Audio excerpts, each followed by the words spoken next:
Hi guys, so this is a review of the Ciak notebook, or Ciak. I have no idea how this is pronounced. And this is an Italian-made notebook, and when you buy it you receive this little booklet, and it says that in Italy, notebooks and leather notebooks are a very old tradition dating back to the 13th century, and that Ciak chooses to remain 100% Italian, made in Italy with Italian products, and that it's made of recycled paper with low content of harmful substances for the environment. So that was interesting for that reason first, and then there was another reason why this little notebook was interesting, which is the number of models they propose, as well as the price, because this, in my opinion, falls into the category of fairly cheap notebooks, though not the cheapest. They are rather cheap. For this one, I paid less than €11. It has 256 plain and ruled pages, and that's a travel journal. So I'll show you the exterior and then the interior, because it's really meant as a travel journal. So here on the cover you've got an brown orange looking leather cover, and it's got an elastic band in the tradition of travel journals, and they have a patented system because it's within a spine on the side. You've got a very discreet Ciak logo on the spine, and then it's said handmade in Italy, which I think is quite a feat for such a cheap notebook, which is fairly nice in my opinion, though there's a little problem with it as well. Right, so inside the notebook is glued to the cover, which is fairly strong. It's not a smooth floppy cover, it's rather strong.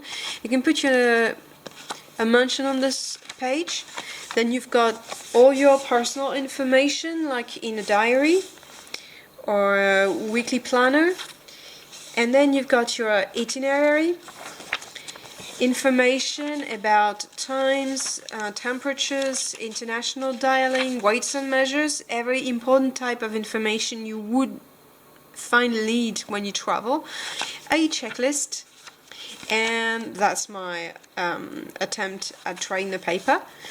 Then what's particular about this notebook is that the right page is lined. That's a grey line, and you've got a margin at the top, and the left side is completely blank, allowing you to write on one side and sketch on the other, which is fairly nice. That's a nice idea.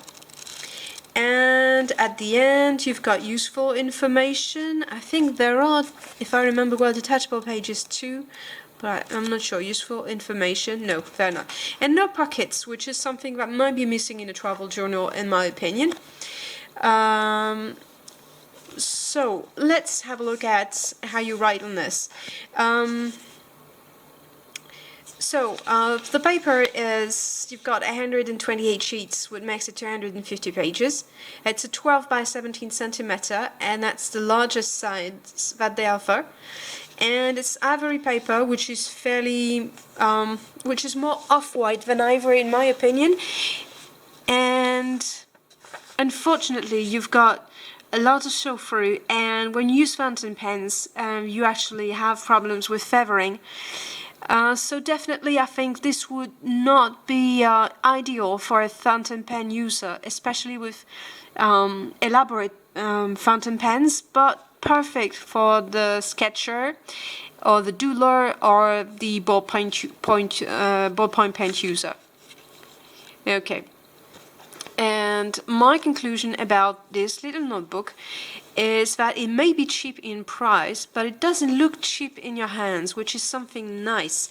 And I think that's a good example of a quality notebook for a fairly reasonable price. It's not the higher quality that you will see, but it's actually quite nice. And I think it would be interesting for me to review other notebooks from them, because I like it. I think the paper is the only issue if you write with fountain pens, but for the rest, it's a fairly nice little notebook. And I like the fact that it's handmade in Italy and 100% Italian made. And that's fairly nice. The cover looks nice, so it's a remarkable notebook for the price you pay for it. Normally for something like this, I would say you would be more around 15 to 20 euros, so that's actually quite nice. With the reserve on the paper quality.